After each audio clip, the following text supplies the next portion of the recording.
See African Jumbie, welcome to my YouTube channel. If it's your first time here, please subscribe to my YouTube channel, give the video a like and leave a comment. It is early morning.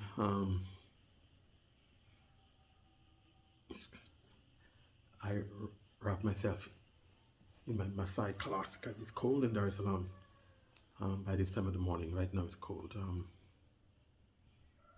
Nice weather for walking, nice weather for jogging. Why my head is early morning, like it's after 5 in the morning. Normally I would get up early. I don't know, for some reason when I was back in Canada, I would get up for work at 3 a.m. Sometimes I had to be at work for after 4 a.m.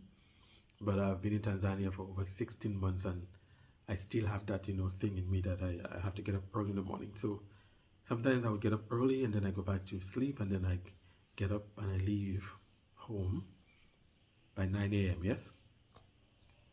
I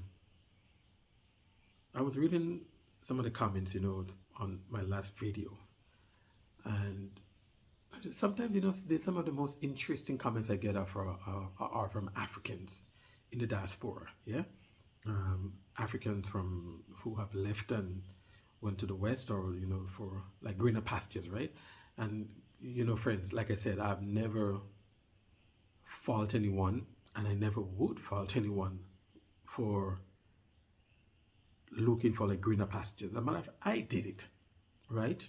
But like I always said, if I knew then what I know now, I wouldn't have spent 35 years in Canada,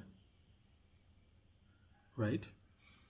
And I'm hoping that many who leave for like greener pastures would realize, hey, I'm here to hustle. Let me save my money and return home. Give yourself like a timeline. I'm here for 5 years or whatever. I'm here for 3 years, but that's it. I am not going to get stuck out here. Because believe it or not, you can go out there, you can hustle, you can make some money, and you can come home and you can invest. And this is why I try to talk about micro business, right? Business that would need like minimal capital investment.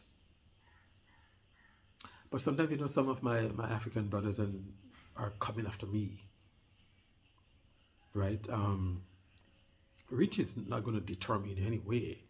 It's not, because the one thing about me, I'm strong-willed, and I don't allow myself to be distracted by negativity easily. It's not in my DNA. I'm focused. And when I want something, I go out and I get it. No one stand in my way. If I want something and I know it is for the benefit of myself and the benefit of those who surrounds me. So if you're going to be a stumbling block in me trying to achieve my goal, I'm sorry. I'm not going to go around you. But if I have to push you over to get what I think is mine, or what I think will benefit me and my community, is what I'm going to do. Because one thing about me, I'm not going to play the victim.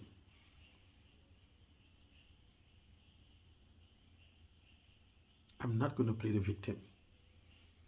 My ancestors, left a legacy of strength and willpower.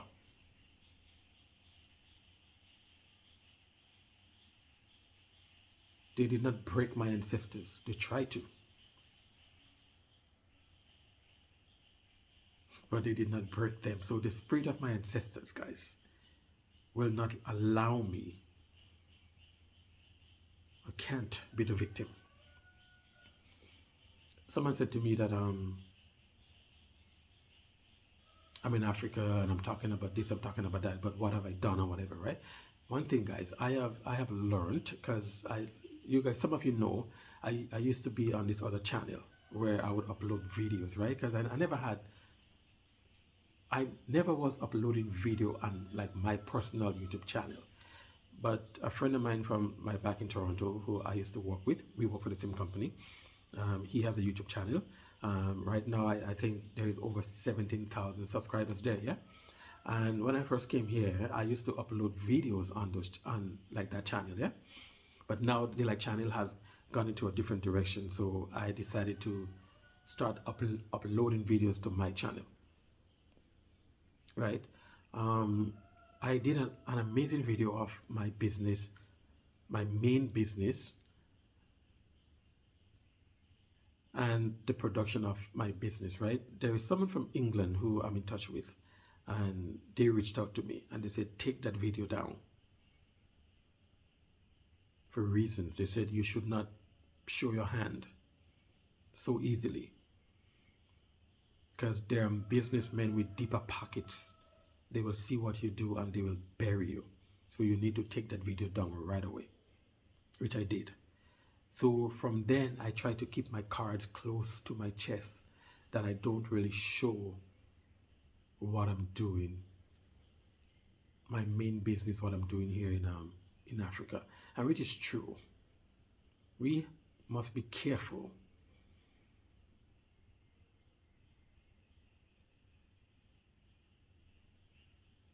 of putting out too much information. Yes, we must be careful because I've only been doing my business now for 8 months. It's going well. We're still in the growing stage. My vision for my business in the next 5 years is the industry that I'm in. I want to be able to dominate the industry here, right? So someone talk about privilege. You know, I'm privileged. And I've been thinking about it, the word like privilege, what it means.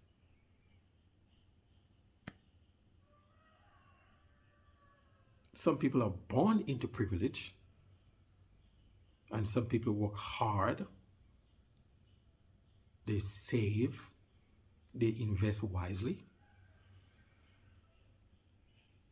So if they are in a position of like privileged, of like being privileged, it was not something that was given to them. Some people work hard to be in that position. And one thing I said, right? I can be here in Africa and I can put my feet up. I don't have to do a damn thing because I work hard and I laid the foundation so that my goal was to always retire at 55, right? Like freedom 55. I remember like when I first went to North America, we like had a commercial on like TV back in those days. Freedom 55, freedom 55, freedom 55. And I was like, yeah, 55 would be a good age to retire. I don't want to work past 55. That was my aspiration. By at the age of 55, I should be done working. I was blessed, but like I said, I work hard. I never settle for less. I would be in a job for like 3 months, and I always look for something better. And sometimes, the best way to go is through education, but I always look for something better. I find something better, and I start to like build, right? So I was blessed by the age of 50, I was able to retire from my job. And I decided that I'm going to move to Africa, that this is where I want to be. So at the age of 50, I was done, I was out. So if you think that I'm in a position of like privilege, I work hard and I laid the foundation for that. But now being in a position of like privilege, right, is what you do with that privilege that you have. Are you using that privilege to impact others, to impact your like community? Or you think, okay, well, I work hard for like what I have, so no, it's all about me. And a lot of us black people do that. We don't extend a helping hand to say, okay, I was able to work hard. And this is why I do my YouTube channel, right? And this is why I talk about business here. This is why I share information with you about doing business here in Africa. And I keep it, like I said, I keep it to micro business. Because many of us come to Africa, we don't have a large budget. So I always try to talk about micro business whereby we can keep it small and hopefully grow from there. We know many people talk about, I had this idea and I started this business in my garage, or I started this business in my bedroom, in the basement, or in the kitchen. So if you are focused and if you have vision, hard work and determination, you can get somewhere. No one is going to hand it to you. You understand? So now, if you use the privilege that you have to impact others, then by all means, being in a position of like privilege is good. But I still don't consider myself being in that position of like privilege. You see, remember me, I have my business, yes? I could be upfront in my business. I could say, well, okay, well, it's my business, I'm the boss or whatever. I don't like consider myself to be a boss anyway. One of my workers said to me one time, he was like, boss, you are different. So I was like, what do you mean? It was one Saturday we went to do some work, and he said to me, you're different. So I said, what do you mean? He said, you are the boss, but you're in the back. You're like in the back with us. You're not in the office. Your hands are in everything. If something needs to be done, you get done and you do it. And he was like, I admire you for that.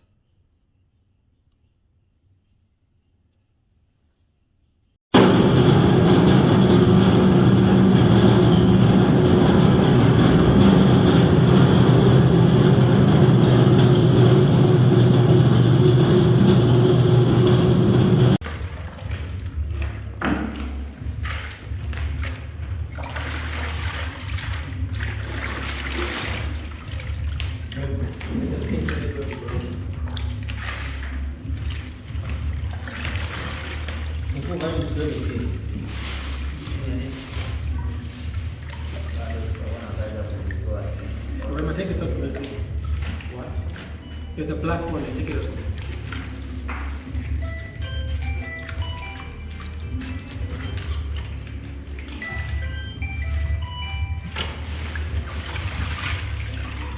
Hello? Coffee.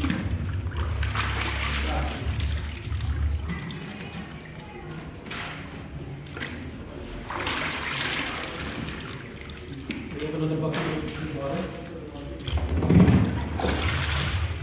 What? Do you have another bucket with water?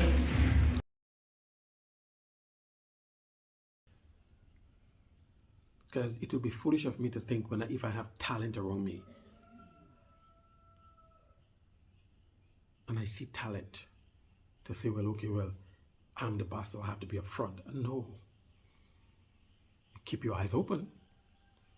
You read every document. You make sure that all like T's are crossed and all I's are like dotted. But if you realize that someone is better of doing something, let them lead in that field that they are better. And a lot of us make that mistakes in marriage and relationships, right? Because as being a man, some of us, our wives are better of handling finances. But because we think, oh, I'm the man, so I have to keep that, we are ruining our household because of pride. You understand? We don't identify the strength in others. So when you are able to identify the strength in others, you should take a back seat. Don't let pride guide you. But like Paul says in the book of Proverbs, which is a book that I always like to reference because the book of like Proverbs deal with wisdom. It says, wrap yourself in wisdom.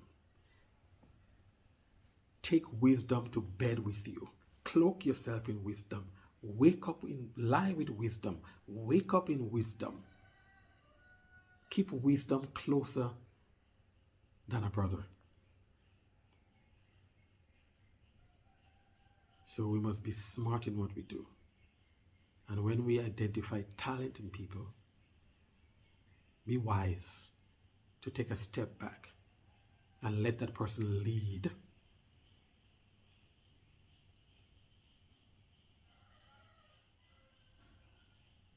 It may be in your own benefit to do something like that. So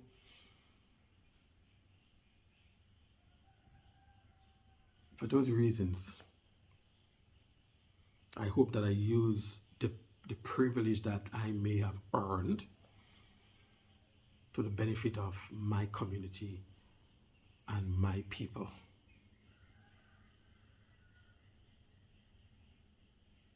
Because it's, at the end of the day, is how are you impacting others, right? There's certain things that I don't like to talk about, right? Because I believe, like Bible also says, what you do in your right hand, the left hand not supposed to know. And which is something I don't like to talk about.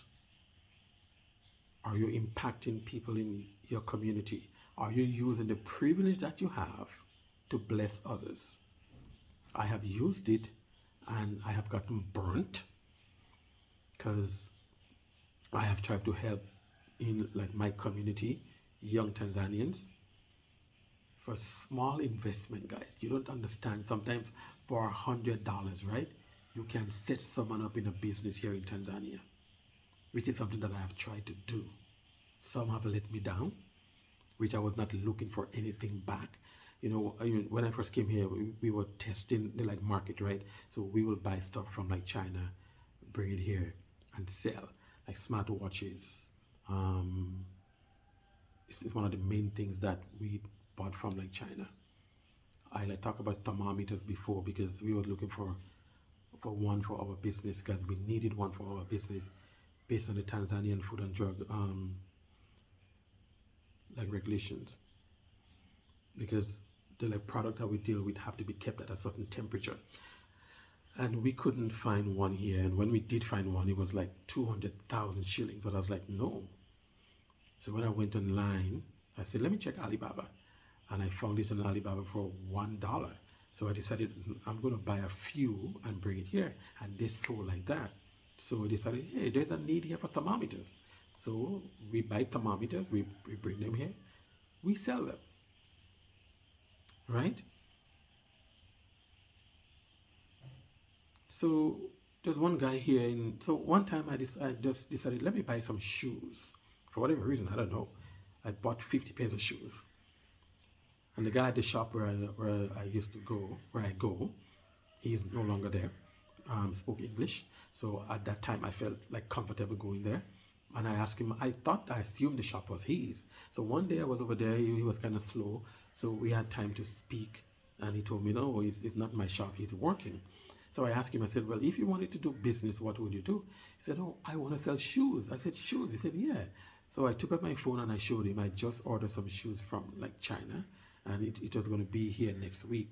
So I said, can you sell this? He said, yeah, I can sell it. I said, are you sure? He said, yeah. So the shoes came. I went, I got him with my Tanzanian business brother. Came here, we sit down with him. I said, okay, sell the shoes and just give me my cost. But I was testing him, right?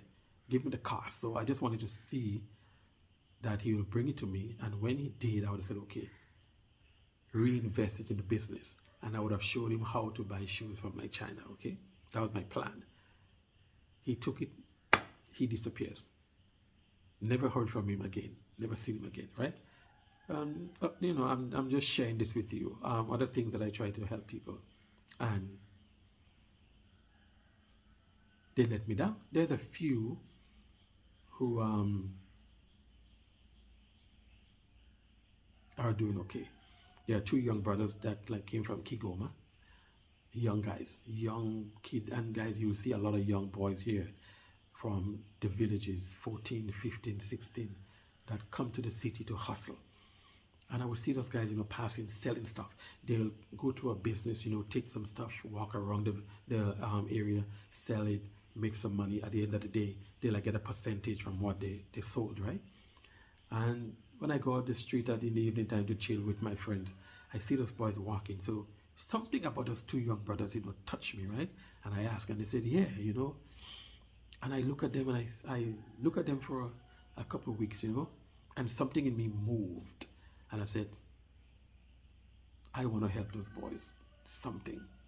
One of my friends out there have a fruit stand, and I know he told me 300, like 300,000 shillings can set up that fruit stand, which is $100. So I went to my friend and I said, listen. And he said, yeah, I know those boys. I know them. They pass all the time. I buy stuff from them sometimes when I need things. So I said, I want you to talk to them, have them come here one day. They see what you do. Take them to where you buy the fruits. Show them how you buy the fruits. Like show them how you slice the watermelon and pawpaw and bananas and just the like pineapple. Just show them how you do stuff, right? So they can get an idea, and have them find a good location, and I would help them for $100, guys. 300,000 shillings. There's two young brothers, 14 and 11 years old.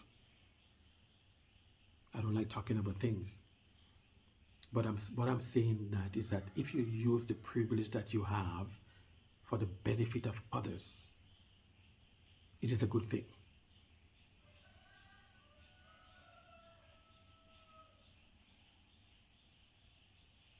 You can change a life with $100 to do business here in Africa, in Tanzania. Small business that you think $100. Some of us go and we sit down and we have a meal and we spend $100. You can go to the movie with your family, it's $100 gone. You go to the store, you buy a pair of shoes, you do whatever, right? I'm not telling you don't do what you feel like doing. I do what I want to do. It's your money. You can do whatever you want to do. I'm not trying to make you feel guilty in any way whatsoever. I'll be damned if I do that. But what I'm saying to you is that small, based upon the comment that I got about being privileged, and I'm trying to talk about if you use the privilege that you may have to benefit others for small investment, you can change a life. $100, guys. You can change a life. Not everybody would take the blessings that they receive from you and use it wisely. But at the end of the day, if I bless someone because I was moved in my spirit to bless someone, and I give it to them willingly, and if they take that blessings or the gift that I give to them and squander it, I don't feel a way about it,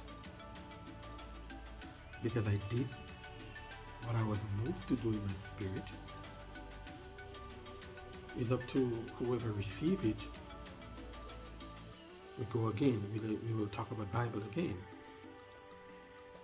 The man Jesus told a story about a parable about a rich man that was going away. He called three of his servants. One he gave 1 talent, one he gave 3, and the other he gave 5. Right? The one that he gave 5 with was able to use it wisely. The one that he gave 3, right? Invested wisely. And then one that he gave 1, when he came back, when he said, okay, well, master, I was so scared that I was going to lose it, so I buried it, and now here is your 1 talent. And the others that he gave was able to show a profit. So in life, you will meet people like that. These are examples for us to know that you will meet people that you may invest in. But at the end of the day, what they do with that investment is up to them. You give willingly, you give freely. So you should be able to say, okay, I don't feel upset, I don't feel angry, because I gave you freely, I gave you willingly. So whatever you did with it, you will not have another chance with me, but